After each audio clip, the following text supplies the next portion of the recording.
ভুলে যাওয়ার বিদঘুটে বদঅভ্যাসটি থেকে ইদানিং মুক্তি পেয়েছেন স্মৃতিধরবাবু। অবশ্য এমনি এমনি নয়, ডাক্তারের ওষুধ খেয়েও নয়। উন্নতিটা ঘটেছে তার গিন্নির এক সুচারু বন্দোবস্তে। দারুণ একখানা কল বার করেছেন স্মৃতিধরবাবুর স্ত্রী। একটা ক্যাসেটে রোজ রেকর্ড করে দেন স্মৃতিধরের সারাদিনের কাজের তালিকা। তারপর ক্যাসেটটিকে ওয়াকম্যানে পুরে চালান করে দেওয়া হয় তার জামার পকেটে। আরেকটি স্পিকার লাগানো থাকে স্মৃতিবাবুর কানে। ক্যাসেটটি চালিয়ে শুনে নিলেই হলো, কখন কি করতে হবে মনে পড়ে যাবে পরপর। যেমন আজই বাড়ি থেকে বেরিয়ে ওয়াকম্যান চালু করতেই বেজে উঠল প্রথম নির্দেশ, বাঁয়ে 97 পা হাঁটো, রিক্সা স্ট্যান্ড পড়বে। রিকশায় চড়ে বলবে পরেশ মেমোরিয়াল হাই স্কুলে যাব, ভাড়া দেবে 5 টাকা। সেই মতোই রিকশায় উঠে বসলেন স্মৃতিধরবাবু। দিব্যি হাওয়া খেতে খেতে যাচ্ছেন স্কুলে। গিন্নি এই রিকশার ব্যবস্থাটি করায় দুটো লাভ হয়েছে তার। প্রথমত, সাইকেলে চাপার জটিল সমস্যাটি আর নেই। কোনটা বাঁ প্যাডেল, কোনটা ডান প্যাডেল, কোন প্যাডেলে পা রেখে সিটে বসতে হবে, তাকে এইসব খটোমটি হিসেব আর কষতে হচ্ছে না। 2 নম্বর সুবিধে, স্কুলের বদলে অন্য কোথাও চলে যাবার ভয় নেই। এই তো সেদিনই স্কুল ভেবে হাসপাতালে ঢুকে পড়েছিলেন। ক্লাসরুম খুঁজে পেতে সে কি আতান্তর!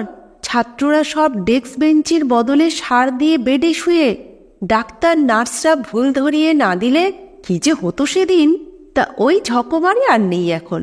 স্কুলে যেতে 5, ফিরতে 5, মাত্র 10 টাকায় কি তোফা মুশকিল আসান। আর স্কুলে একবার পৌঁছে গেলে স্মৃতিধরবাবুকে তখন পায় কে? ওয়াকম্যান চালানোর তো প্রয়োজন নেই। রুটিন দেখে পরপর শুধু ক্লাস নাও, ব্যাস। মাঝে একবারই শুধু যন্ত্রটাকে দরকার, টিফিনের সময়। স্মরণ করিয়ে না দিলে স্মৃতিধরবাবু জানবেন কি করে যে আজ তিনি টিফিন এনেছেন না আনাতে হবে? যাই হোক, আজ ক্লাসগুলো শান্তিতেই চুকে গেল। 9-এর ছেলেদের দুখানা বুদ্ধির অঙ্ক দিতে পেরে মনটা বেশ খুশি খুশিও রয়েছে। একটা সুদ কষা আর একটা ঐকিক নিয়ম। একটা লোক যদি শতকরা 2 টাকা হারে 1000 টাকা ধার নিয়ে প্রতি মাসে 50 টাকা করে শোধ দেয় এবং প্রতি 3 মাস পর পর একবার করে টাকা শোধ করতে ভুলে যায়, তাহলে সাকুল্যে কত মাস পরে তার সমস্ত টাকা শোধ হবে? এই অঙ্কটার তুলনায় দ্বিতীয়টা একটু বেশি পেঁচালো। 26টা পিঁপড়ে একটা চিনির বয়াম 19 মাসে খালি করে। প্রতি মাসে যদি 2টো করে পিঁপড়ে মারা যায় আর 2 মাস অন্তর একটি করে পিঁপড়ে এসে দলে যোগ দেয়, তাহলে কতদিন পর বয়ামের চিনি পুরোপুরি সাবার হবে? ছেলেগুলো অঙ্ক দুটো পেয়ে মাথা চুলকোতে শুরু করেছিল দেখে ভারী আনন্দ হয়েছে স্মৃতিধরের। এই সব অঙ্কের সমাধান করেই তো ছাত্রদের মগজ সাফ হবে, নয় কি? ছুটির ঘণ্টা পড়ে গেছে। স্মৃতিধর এবার বেরোনোর তোড়জোড় করছিলেন। গিয়ে এখন রিকশায় ওঠাটাই তার কাজ। তবু কি ভেবে যেন চালালেন ওয়াকম্যানটা। সঙ্গে সঙ্গে গিন্নির গলা, স্কুল থেকে সোজা হেলাবরতলা ক্লাবে যাবে, সেখানে তোমার একটা সম্বর্ধনা আছে। স্কুল গেট থেকে বেরিয়ে রিকশা নাও, ভাড়া পড়বে 4 টাকা। শুনেই মগজে কিলবিল করে উঠেছে স্মৃতি। হ্যাঁ, তাই তো।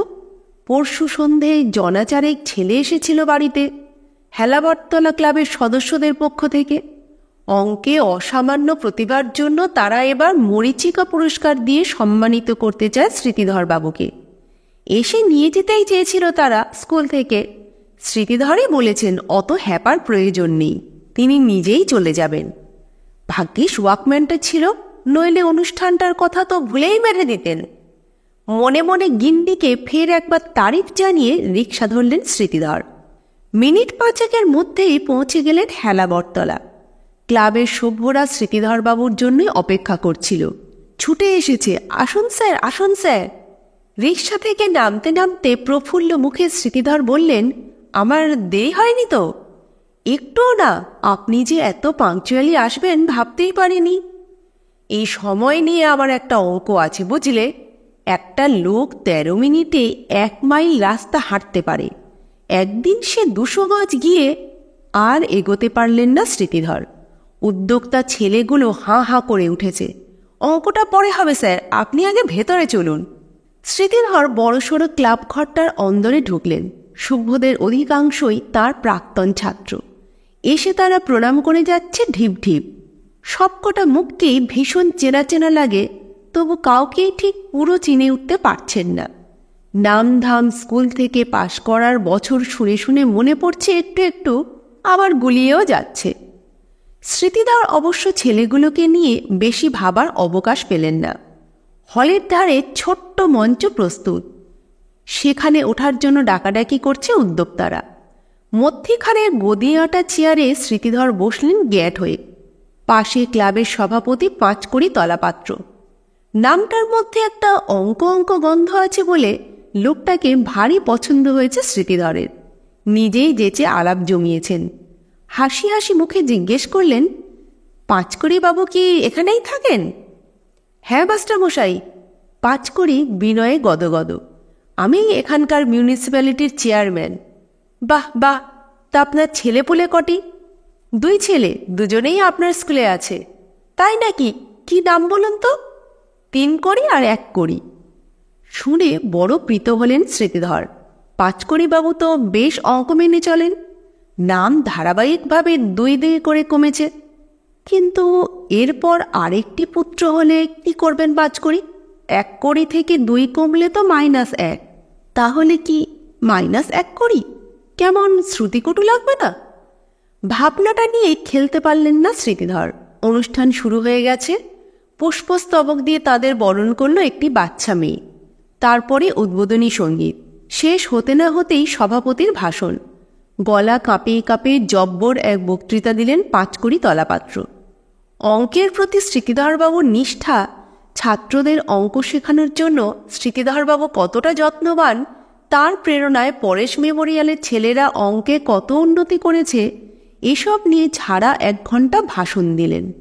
প্রশংসার বহরে স্মৃতিধরের বুক গর্বে ফুলে উঠছিল। পাঁচকড়ি থামতেই এবার তাঁর পালা। আবেগে গলা বুঝে আসছে, তবু মোটামুটি গুছিয়ে বললেন জীবনে অঙ্কের কত দাম, অঙ্ক করলে স্মৃতিশক্তি কেমন চচ্চড়িয়ে বাড়ে, অঙ্ক দিয়ে কত রকম সমস্যার মীমাংসা করে ফেলা যায়, বোঝালেন সবিস্তারে। যেমন এক জায়গা থেকে আরেক জায়গায় যেতে হলে জ্যামিতির উপপাদ্য ধরে এগোনো উচিত, তাতে পথ অনেক সংক্ষিপ্ত হয়। এমনকি দোকান বাজারে গিয়েও যদি বীজগণিতের ফর্মুলা প্রয়োগ করা যায় তাহলেও বেশ খানিক পয়সা বাঁচে।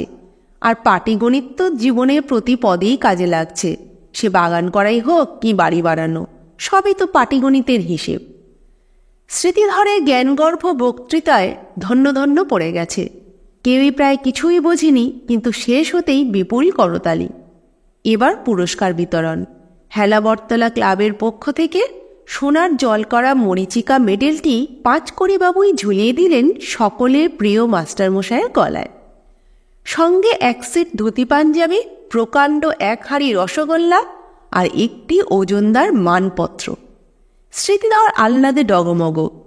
অনুষ্ঠান শেষ হবার পরেও চেয়ার ছেড়ে নড়তে ইচ্ছে করছে না। মরীচিকা পুরস্কার প্রাপ্তির আনন্দে বোধ হয়ে বসে আছেন। ভুলো মন বলে সারাটা জীবন তো শুধু ঠাট্টা তামাশাই জুটল, গিন্নিও তাকে ছেড়ে কথা বলেন না। আজ এই পুরস্কার নির্ঘাত তার সব বদনাম ঘুচিয়ে দেবে। একটি অল্প বয়সী ছেলে এসে দাঁড়িয়েছে সামনে, বয়স বেড়ে কেটে 19-20। চোখ নাচিয়ে ছেলেটা বলল, এবার উঠতে হবে তো। ভীষণ পরিচিত মুখ, নিশ্চয় কোনো প্রাক্তন ছাত্র এবং এই ক্লাবেরই সভ্য। স্মৃতিধর ঘাড় নাড়লেন। হ্যাঁ, এবার তো বাড়ি যেতে হয়। চলো তাহলে, মানপত্রটা আমার হাতে দাও। স্মৃতিধর খুশিই হলেন। এতগুলো জিনিস বয়ে নিয়ে যাওয়া তার কম্য নয়, ছেলেটা যদি একটু সাহায্য করে দেয় তো ভালোই। মানপত্রটা ছেলেটাকে ধরিয়ে দিয়ে হাঁড়ি আর ধুতি পাঞ্জাবির প্যাকেট হাতে ঝুলিয়ে বাইরে এলেন স্মৃতিধর। কিভাবে বাড়ি ফিরবেন বুঝে উঠতে পারছেন না।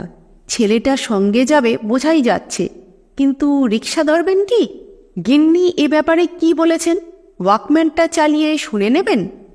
যন্ত্রের সুইচ টেপার আগেই ছেলেটির গলা, রিক্সা টিক্সার দরকার নেই, কি বলো? এইটুকু পথ চলো, হেঁটেই মেরে দিই। এবার যেন কেমন কেমন লাগলো স্মৃতিধরবাবুর। ছেলেটা মহাপাকা তো, অবলীলায় মাস্টারমশাইকে তুমি তুমি করছে। মুখে অবশ্য বিরক্তিটা প্রকাশ করলেন না স্মৃতিধর, গম্ভীর স্বরে বললেন, তবে তাই চলো। স্মৃতিধর হাঁটা শুরু করেছেন, ছেলেটাও চলছে পাশে পাশে। 20-30 পা গিয়ে ছেলেটা বলল, হাঁড়িটা বইতে খুব কষ্ট হচ্ছে তাই না? গোমড়া গলায় স্মৃতিধর বললেন, তাহলে আমাকে দাও, আমি নিচ্ছি। হাঁড়ি হস্তান্তর করে হালকা হয়েছেন স্মৃতিধর। আড়ে আড়ে দেখছেন ছেলেটাকে, স্মরণে আনার চেষ্টা করছেন ছেলেটার নাম। বছর 3 আগে গোকুল বলে ক্লাস 10-এর একটা ছেলে তাকে খুব জ্বালাতো, সে নয় তো? কিংবা তার আগের ব্যাচের হলধর। বোর্ডে যেই অঙ্ক লিখতে যেতেন স্মৃতিধর, অমনি গোকুলের গলায় বেজে উঠত ব্যাঙের ডাক। হলধর তবলা বাজাতো পিছনের বেঞ্চে বসে। কিন্তু ওই ছেলে দুটোর কি মাস্টারমশাইকে তুমি তুমি করার স্পর্ধা হবে? ভাবতে ভাবতে 50 পাও এগোননি স্মৃতিধর। ফের ছেলেটার প্রশ্ন, হাতের প্যাকেটটাও নিয়ে নিলে কি তোমার সুবিধে হবে? স্মৃতিধর ভুরু কুঁচকে তাকালেন। কেন বলো তো? বারে, শুধু একটা ঝোলা কাঁধে হাঁটাই তো তোমার অভ্যেস, দাও প্যাকেটটা আমার হাতে দাও। এমন কর্তৃত্বব্যঞ্জক সুরে ছেলেটা বলল, স্মৃতিধরের মুখ দিয়ে না বেরোলো না। স্মৃতিধরের ধুতি পাঞ্জাবে হস্তগত করে ছেলেটা এবার সামনে সামনে হাঁটছে, দুলে দুলে। ওই হাঁটার ভঙ্গিটাও স্মৃতিধরের চেনা। কোথায় যে দেখেছেন, স্কুলেই নাকি পাড়ায় কিংবা বাজারে? খানিক দূর গিয়ে ছেলেটা হঠাৎ ঘুরে দাঁড়িয়েছে, চোখ পিটপিট করে দেখছে স্মৃতিধরকে, ঠোঁটে মুচকি মুচকি হাসি। রীতিমতো অপ্রসন্ন হলেন স্মৃতিধর, গুমগুমে গলায় বললেন, ব্যাপারখানা কি হঠাৎ দাঁত বের করেছে যে বড়? এ মা, তুমি এখনো গলা থেকে মেডেলটা খোলনি? হে হে হে হে। ছেলেটার হাসি কান অবধি গিয়ে ঠেকেছে। যা বিটকেল দেখাচ্ছে না, মহা ডেপো তো তুমি। যা বাবা, খারাপ কি বললাম? দাও দাও, মেডেলটা খুলে দাও, পকেটে রেখে দিই। তোমার সাহস দেখে তো আমি হাঁ হয়ে যাচ্ছি। স্কুল থেকে বেরিয়ে খুব সর্দার বনে গেছো, কোন ব্যাচ? ছেলেটার হাসি ছপ করে নিভে গেছে। চোখ গোল গোল করে বলল, আমি। তুমি আমায় তোতলাচ্ছ কেন? জবাব দাও। কি জবাব দেব? আমি তো বাবুয়া। ডাক নাম নয়, স্কুলের নাম বলো। কি যা তা বকছ? ছেলেটা এবার কাছে এগিয়ে এসেছে। আমি বাবুয়া, বাবুয়া। তোমার বাড়ি নিয়ে যাওয়ার জন্য মা আমাকে পাঠিয়েছে। পলকের জন্য থমকালেন স্মৃতিধর। পরক্ষণে দুগাল ছড়িয়ে হাসি। দেখো কাণ্ড, লোকে কেমন অকারণে তাকে ভুলো মন বলে অপবাদ দেয়। অঙ্ক কষে কষে স্মৃতিশক্তি সতেজ রেখেছেন বলেই না ছেলেটাকে তার প্রথম থেকে চেনা চেনা লাগছিল। শুধু বাবুয়া যে তারই ছেলে, এইটুকুই যা মনে করতে পারেননি স্মৃতিধর। তাই এটাকে কি খুব বড় ভুল বলা যায়? লিসেন চ্যানেলে আজকে শুনলেন সুচিত্রা ভট্টাচার্যের লেখা ছোট্ট ভুল।